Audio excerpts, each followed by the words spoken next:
Think and grow rich का episode 3। आज की स्टोरी अलग है, यानी कि बिल्कुल अलग। टॉपिक का नाम है सोने से 3 फुट पहले। सोने मतलब स्लिप नहीं, गोल्ड। तो चलिए स्टोरी को शुरू करते हैं। विफलता के सबसे सामान्य कारण में से एक अस्थायी हार द्वारा पैदा होने वाली अड़चन के कारण भाग खड़े होने की आदत है। हर व्यक्ति कभी न कभी इस गलती का दोषी होता है। आर्यू डार्वी कि एक अंकल गोल्ड रश के दिनों में स्वर्ण बुखार से ग्रस्त हो गए थे और खुदाई करके अमीर बनने पश्चिमी चले गए थे। उन्होंने कभी नहीं सुना था कि पृथ्वी से निकाले गए आज तक के सोने की तुलना में अधिक सोना आदमियों के दिमाग से खनन किया गया है और कुदारी और फावड़े से काम करने चले गए थे। जाना बहुत कठिन था, लेकिन सोने की उनकी लालसा निश्चित थी।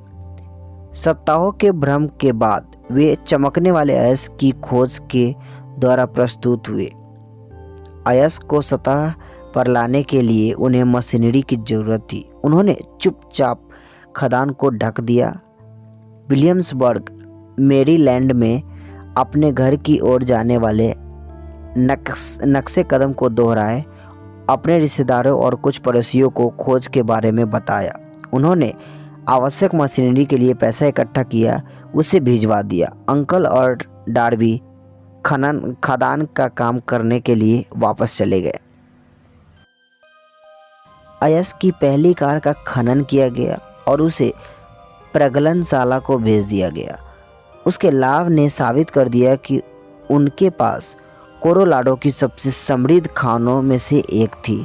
अयस्क की कुछ और कारें खर्चे को निपटा देती, तब एक बड़ा लाभ हाथ आता। खुदाई गहरी होती गई। डार्बी और अंकल की उम्मीदें ऊपर चढ़ती गई।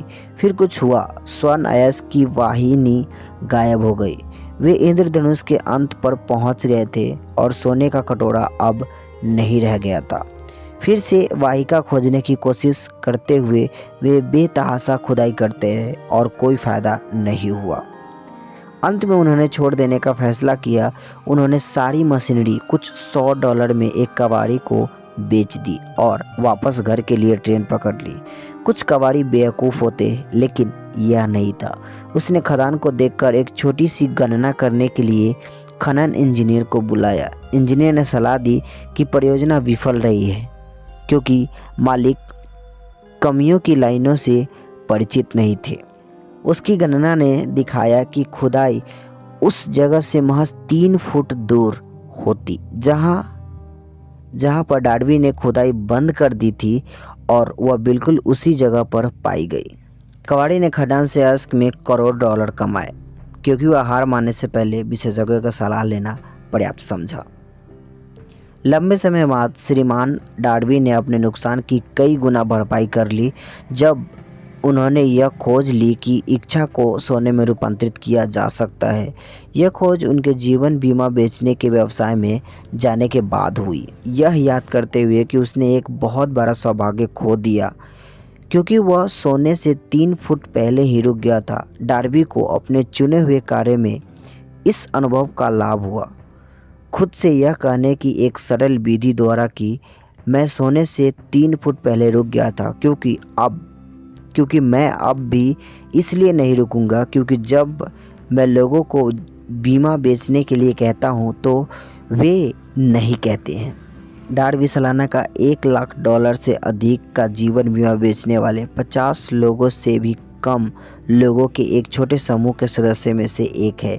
वे सोने की खनन के कारोबार में अपने छोड़ देने से सीखे हुए सबक से चिपके रहने की योग्यता के ऋणी है।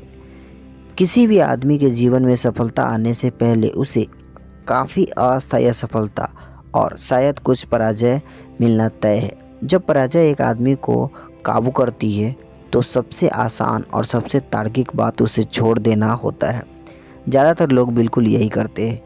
इस देश के अभी तक के सबसे सफल लोगों में से 500 से अधिक लोगों ने लेखक को बताया कि उनकी सबसे बड़ी सफलता उन्हें मिली हार के बिंदु से परे सिर्फ एक कदम आगे मिली।